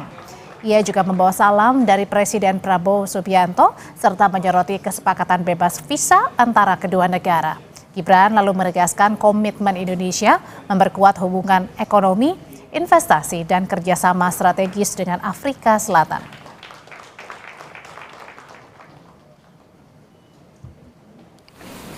Actually, I've just arrived maybe an hour ago. It was a long flight, but I'm really happy to see all of you here. The visit of President Ramaphosa a few weeks ago to Indonesia reflects deep cooperation between the two countries. Both presidents agreed to have visa-free entry. So I think this is good news for all of you. No more visa. South Africa is our strategic partner and gateway to the African market. At the same time, Indonesia also offers industrial capacity, human resources, manufacturing network, technology, and entry to ASEAN market. Informasi dari polemik ijazah Jokowi yang masih terus jadi sorotan publik. Di tengah sorotan, politisi Demokrat tiba-tiba melontarkan sindiran soal ada orang yang tidak mau tunjukkan ijazah aslinya dan membandingkannya dengan sikap berani Hakim MK Arsul Sani. Lalu adakah muatan politis di balik sindiran Partai Demokrat itu? Ya, ini yang pakai jilbab istri saya. Hakim MK dituduh ijazah palsu. Tapi hebatnya dia tampil di depan, tunjuk itu ijazahnya yang asli. Nggak kayak yang lain. Di tengah bergulirnya kasus fitnah ijazah palsu Jokowi di Polda Metro Jaya, Rabu lalu di tengah rapat Badan Legislasi DPR, anggota Balek yang juga Waketum Partai Demokrat Benny Kaharman menyinggung tudingan ijazah palsu. Kala itu, Benny sedang mengkritisi program sertifikasi guru yang kerap dipalsukan untuk kenaikan tunjangan dan gaji. Benny lalu menyebut Hakim MK Arsul Sani pernah dituduh menggunakan ijazah palsu. Ia lalu menyinggung sosok yang dituduh menggunakan ijazah palsu namun enggan menunjukkan. Ada juga saya tahu yang bisa beli itu sertifikasi. Mungkin ada yang palsu lagi. Palsu. Ya kalau itu sih ijazah aja palsu ya, apalagi sertifikasi. Teman saya, Pak Menteri, Hakim MK dituduh ijazah palsu. Iya, sahabat baik saya Pak Arsul Sani. Tapi hebatnya dia tampil di depan, tunjuk itu ijazahnya yang asli. Nggak kayak yang lain. Menanggapi sindiran Benny Kaharman dalam rapat Balek DPR, Anggota Majelis Tinggi Partai Demokrat Syarif Hasan membantah jika Waketum Demokrat Benny Kaharman secara langsung menyindir Jokowi dalam kasus tudingan ijazah palsu. Menurut Syarif, pernyataan Benny merupakan bentuk fungsi dan tanggung jawabnya sebagai anggota DPR dari fraksi Demokrat. Sebagai kader Partai Demokrat yang berada di legislatif, apa yang disampaikan itu merupakan fungsi dan tanggung jawab sebagai seorang anggota DPR yang tentunya dari fraksi Partai Demokrat. Secara tidak langsung bukan Pak Jokowi, tetapi itulah apa yang disampaikan itu yang dilakukan oleh Pak Asrul Sani itu merupakan contoh apabila terjadi diskursus di masyarakat, dan itu adalah merupakan hal yang terbaik untuk dilakukan. Drama polemik ijazah Jokowi seakan tak ada ujungnya. Selain para tersangka yakni Roy Suryo CS sudah berstatus cekal, ada pula kubu Bon Jovi yang masih berupaya menemukan bukti pendukung dugaan ijazah palsu Jokowi lewat sidang sengketa di Komisi Informasi Pusat. Tim Liputan Kompas TV. Di tengah sorotan publik soal kasus ijazah Jokowi, politisi Partai Demokrat melontarkan sindiran soal ada orang yang tidak mau tunjukkan ijazah aslinya dengan membandingkan sikap berani Hakim MK Arsul Sani. Lalu adakah muatan politis di balik sindiran Partai Demokrat ini meski tak menyebut siapa sosok yang dimaksud? Kita bahas bersama anggota Majelis Tinggi Partai Demokrat Syarif Hasan. Selamat sore Pak Syarif. Selamat sore Mbak, sehat Mbak? Sehat. Ada juga relawan Jokowi dari Projo, Freddy Damanik. Bang Freddy, selamat sore. Selamat sore Mbak Adri. Ya, ada juga analis politik Adi Praitno. Mas Adi, selamat sore. Sore Adri. Ya, saya mau ke Pak Syarif dulu nih, yang lagi hangat-hangatnya Partai Demokrat dibicarakan karena Pak Benny ini menyenggol-nyenggol soal ijazah palsu begitu. Nah kalau gitu pertanyaannya, jadi Pak Syarif sampai sekarang Anda sempat nggak sih nanya Pak Benny kenapa di rapat balik DPR tiba-tiba menyinggung ijazah palsu? Iya, saya pikir tidak perlu ada satu klarifikasi dari Pak Benny, karena Pak Benny sudah menjalankan tugasnya dalam bentuk check and balance sebagai seorang anggota DPR tentang bagaimana ke depan bangsa ini. Dan social control, check and balance itu bukan hanya sesuatu yang terjadi dalam di rapat-rapat tentang hal-hal yang menyangkut legislasi, tetapi juga menyangkut diskursus yang ada di masyarakat. Nah, kaitannya apa ini antara check and balance ini dengan ijazah palsu dan kemudian Pak Benny ini berbicaranya pada saat rapat di DPR? Ya, ini Pak Benny kan memberikan contoh ya bagaimana harus menyelesaikan sesuatu yang sangat menjadi diskursus di masyarakat, dan saya pikir itu adalah salah satu masukan yang bagus ya kan, bagaimana agar bangsa kita ini ke depan yang lebih bagus. Nah tentu juga rakyat ingin menunggu sikap anggota legislatif di dalam hal ini. Nah kebetulan Pak Benny dari fraksi Partai Demokrat ya menyikapi itu, bahwa memang juga masyarakat di mana Pak Benny merupakan representasi daripada rakyat juga akan menyuarakan itu. Jadi saya pikir itu sesuatu hal yang memang sudah menurut hemat kami ya sesuatu yang bagus. Oke, sesuatu yang bagus. Pak Syarif, kalau gitu pertanyaan selanjutnya ini ditujukan buat siapa sih? Dan ini sebenarnya bagi yang merasa ya, bagi yang merasa tentu menjadi bahan untuk introspeksi bahwa memang mungkin ini yang solusi yang terbaik. Oke, kalau gitu bagi yang merasa, kalau kata Pak Syarif bilang kalau dari Bang Freddy sendiri yang merupakan pendukungnya Pak Jokowi, ini merasa nggak sih tersinggung dengan pernyataannya Pak Benny? Bang Freddy. Ya, terima kasih. Bukan masalah merasa tidak merasa. Halo? Dengar, lanjutkan Bang. Saya? Iya, gimana Mas Freddy? Ya, bukan masalah merasa tidak merasa, tapi publik sudah tahulah siapa yang dimaksud, kan begitu. Termasuk kehadiran saya di sini kan begitu. Sebut saja emang itu untuk menyinggung lah katakan ijazah Pak Jokowi yang sekarang sedang memang rame di publik. Nah, makanya kita hadir di diskusi ini kan begitu.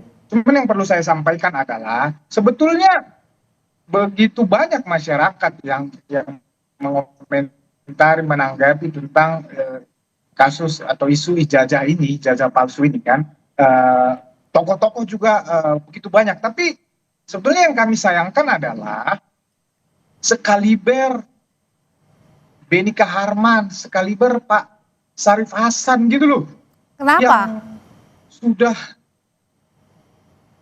Yang begitu paham tentang sistem kenegaraan kita gitu loh. Jadi saya langsung saja, apa sih bedanya antara isu ijazah atau kasus ijazah Pak Jokowi dengan Asrul Sani? Ya sangat banyak sekali. Yang pertama, ini yang paling utama nih.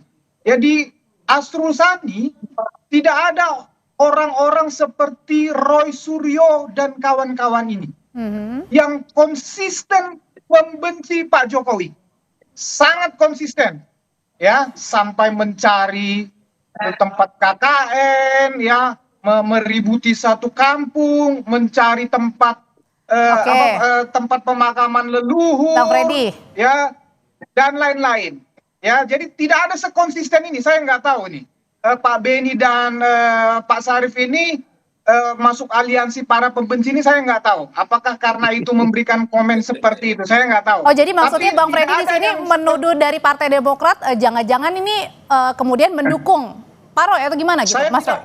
Saya tidak menuduh. Saya mengatakan di Asrul Sani tidak ada orang-orang konsisten pembenci Jokowi yang terus-menerus membenci dan mencari kesalahan. Saya tidak tahu Pak Beni dan Pak Syarif ini berada di aliansi pembenci itu atau tidak.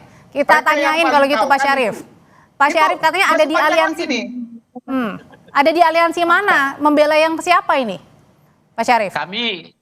Kami membela yang benar dan tentunya berseberangan dengan yang salah, ya kan?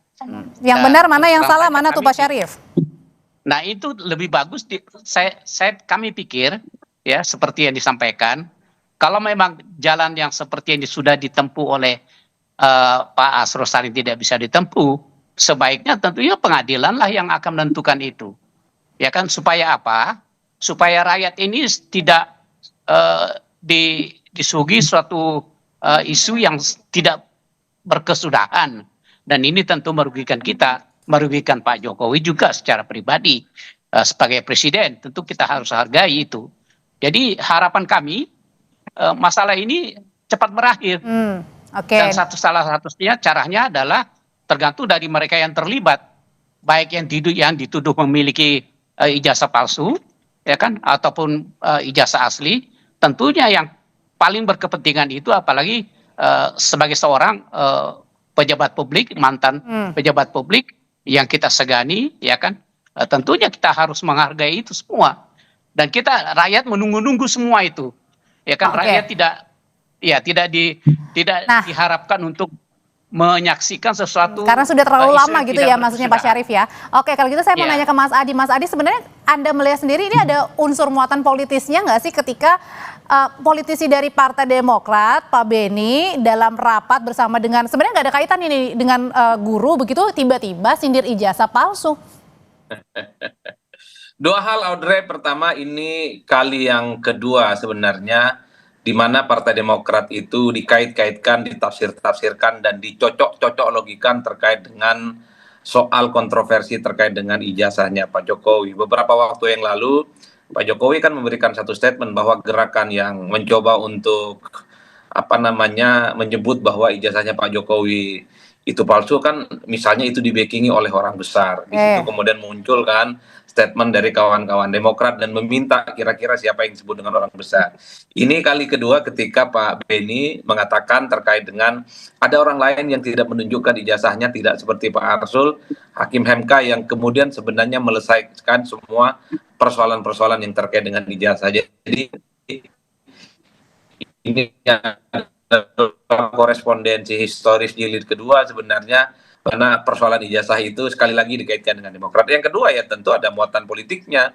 Muatan politiknya adalah supaya persoalan ini cepat selesai. Salah satunya adalah dengan cara mencontoh apa yang dilakukan oleh Pak Arsul Sani yang beberapa waktu yang lalu ada juga di medsos dan di netizen yang menuduh bahwa ijazah beliau itu misalnya tidak benar, palsu. Tapi kan Pak Arsul secara terbuka menunjukkan ke publik dan semuanya clear. Pak Arsul juga tidak mempersoalkan dan tidak membawa ini ke ranah publik, apalagi membawa ini ke persoalan-persoalan hukum. Saya kira itulah yang saya kira kemudian dibaca oleh publik muatan politiknya. Tapi memang Audrey, setiap anggota dewan, setiap politisi misalnya, memang harus kita akui pasti punya concern dan pesan-pesan politik tertentu yang terkait dengan isi yang disampaikan.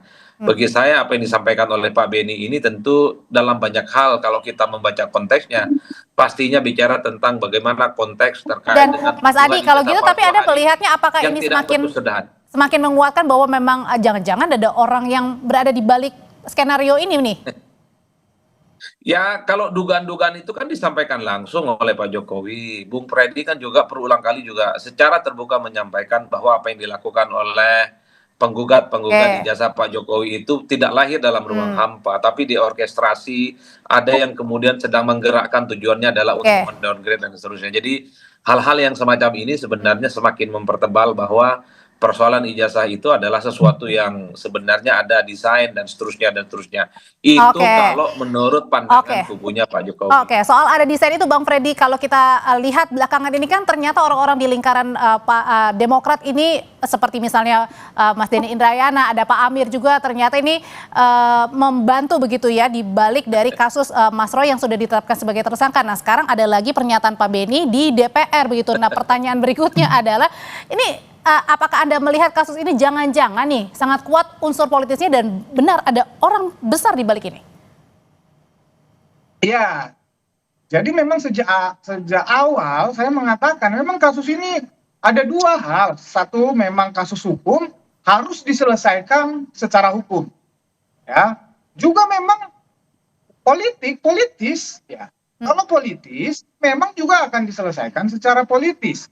Ya, seperti ini narasi-narasi yang dibangun seperti ini. Maka kami selaku pendukung Pak Jokowi juga akan membangun kontra-kontra narasi. Untungnya apa kalau ada benar ada unsur politis, Bang? Ya tentu kan seperti tadi dikatakan oleh Mas Adi. Kan ini kan kepentingannya mendowngrade. Ya, per hari ini, ya per kemarin Burhanuddin Mutadi, ya indikator politik itu 83% loh. Masyarakat Indonesia ini masih menyukai Pak Jokowi dan itu modal sangat besar untuk 2029. Ya tadi teman-teman yang disebutkan tadi itu Hus juga kemarin Hus hadir juga untuk menyerang. Jadi memang konsisten, tapi saya sekali lagi tidak menuduh apakah Pak Sarif dan kawan-kawan ini berada di aliansi pembenci Jokowi itu. Silakan saja. Ini politik, gimana tuh Pak Syarif? Katanya bilang ada yang berusaha untuk mendowngrade nih citra Pak Jokowi. Kami tidak pernah memikirkan sejauh itu. Bahkan sebaliknya, berdasarkan historis, justru kami yang sering menjadi korban daripada kebijakan-kebijakan pemerintahan yang lalu. Kami pernah pemerintahan Pak Jokowi maksudnya nih. Kami pernah dibegal, ya. Dan itu yang membegal kami itu ada orang pertama, orang ring satunya Pak Presiden pada saat itu. Dan kami berkeyakinan apa yang dilakukan oleh KSP pada saat itu tidak mungkin tanpa sepengetahuan Presiden. Maaf. Ya. Dan itu juga kami menyadari itu. Dan terus terang saja ya, kami dalam jangan-jangan ini ada aroma dendam politik, Pak Syarif? Tidak pernah berpolitik balas dendam. Kami menghormati, ya kan? Dan alhamdulillah kami bisa selamat. Sekali lagi kami katakan kami selamat. Dan kami tetap berpolitik santun. Pak Syarif? Kami bukan ya. Bagaimana Mbak? Iya, tapi kan apakah ini jangan-jangan orang menduga-duga jangan-jangan ada unsur dendam politik nih, apalagi dengan masuknya tadi ya Mas Denny Indrayana. Kami tidak pernah dendam, justru itu kami mengatakan silahkan ya silahkan disudahi. Kami hanya menginginkan agar persoalan ini bisa berakhir, jangan sampai tidak berkesudahan dan itu merugikan masyarakat tentunya. Kami hanya menginginkan itu dan kami memberikan mendukung salah satu solusi. Solusinya adalah meniru apa yang disampaikan oleh Astros tadi. Oke, tuh Bang katanya. Atau kalau tidak, ya. Iya. Atau kalau tidak, ya kan? Ya, tentu secepatnya menyangkut masalah diselesaikan di pengadilan juga salah satu opsi yang terbaik. Oke. Jadi, sekali lagi, ya, kami sebagai partai yang pernah dibegal juga sangat.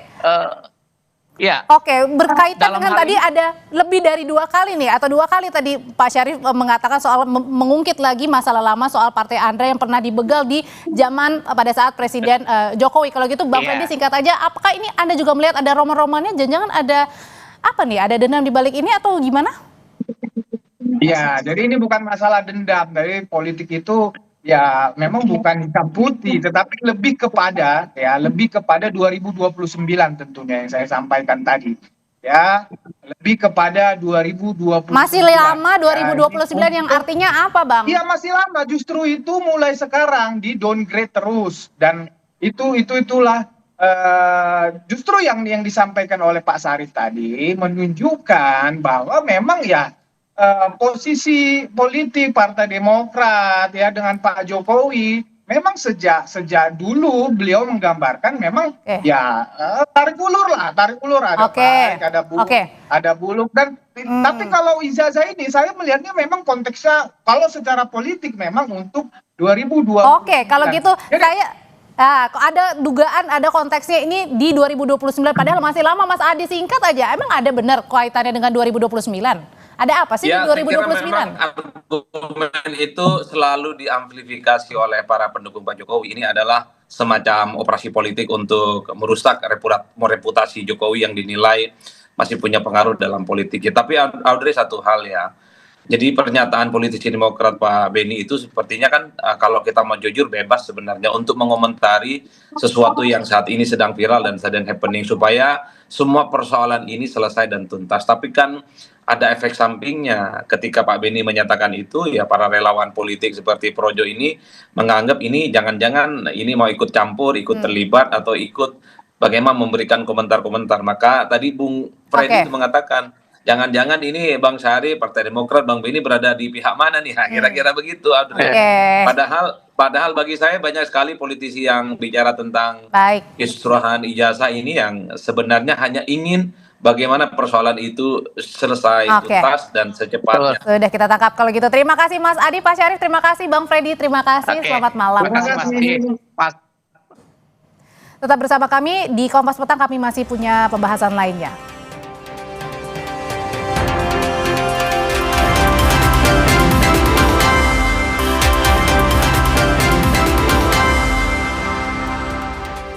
Saudara, kuasa hukum keluarga dosen Untak, Dwinanda Linsia Levi yang ditemukan meninggal di kamar kos, meminta agar kejadian yang menimpa korban Levi diusut tuntas. Desakan ini karena kematiannya dinilai tidak wajar. Kuasa hukum keluarga dosen Untak, Zainal Abidin Petir, minta polisi mengusut tuntas kasus ini, termasuk soal keterlibatan perwira polisi yang saat itu berada di lokasi kejadian. Menurut Zainal, meninggalnya dosen Levi dinilai tidak wajar.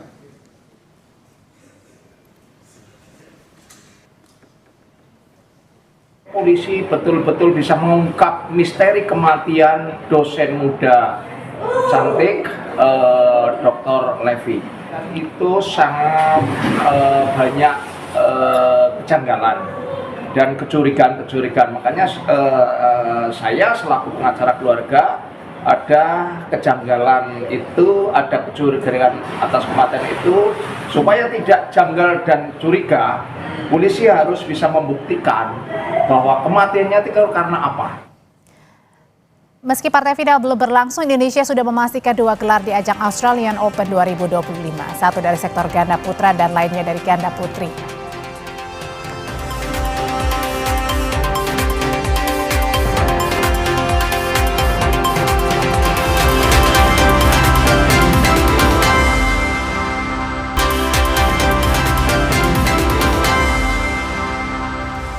Lahar dingin di Gunung Semeru, Lumajang, Jawa Timur meluncur membawa endapan material vulkanik panas menyebabkan satu dusun terisolasi. Video amatir merekam warga desa Jugosri, Lumajang, Jawa Timur saat melintasi Sungai Regoyo. Sejumlah warga membantu menyusul informasi turunnya lahar dingin dengan endapan panas. Tak lama kemudian kepulan asap putih dari kejauhan terlihat jelas menuju jembatan Limpas yang baru saja selesai dinormalisasi.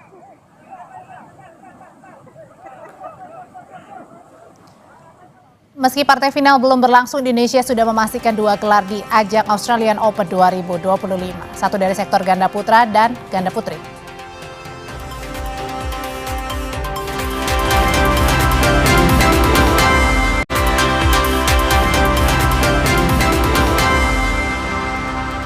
Saudara, meski partai final belum berlangsung, Indonesia sudah memastikan 2 gelar di ajang Australian Open 2025.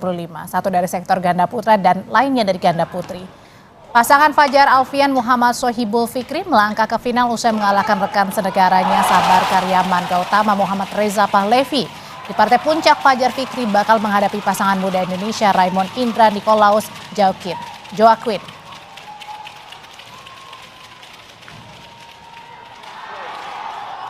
Kompas Petang kami akhiri, saudara. Akhir kata saya Dipun Rubagi. Saya Audrey Chandra pamit, terima kasih, selamat malam.